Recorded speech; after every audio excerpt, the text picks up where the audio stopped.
করে কিছু দুষ্ট লোকজন যায় এটা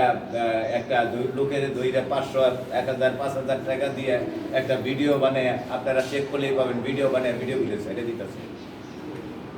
আরেকটি কথা আমি একেবারে জোর গলায় বলতে চাই, আপনারা জানেন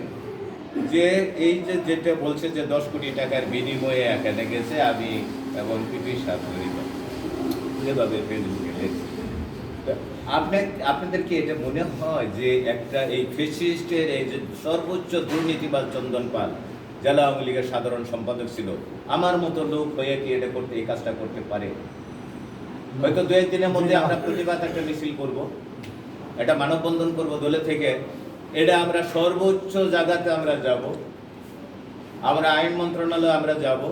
আমার দলের নীতি নির্ধারকদেরকেও ইতিমধ্যে আমরা জানাইছি যে এই ধরনের, আমাদের কথা একটাই যে এখন তো আমাদের দল ক্ষমতা নাই যে আমি ইচ্ছা করলে একজনের আইন নিজের হাতে তুলে নিতে পারি না ভাই। কাজেই আমি এই সকল ঘটনার সাথে জড়িত না।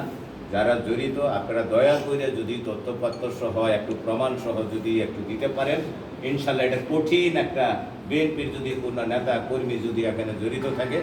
ইনশাল্লাহ আমিও যদি জড়িত থাকি আমার বিরুদ্ধেও আপনারা সঠিক তথ্যপত্র দিলে আমিও চাবো যে আমি নিজেই পদত্যাগ করব। আমার আর বহিষ্কার করতে হবে না, আমার পদত্যাগ করাইতে হবে না, আমি নিজেই পদত্যাগ করব।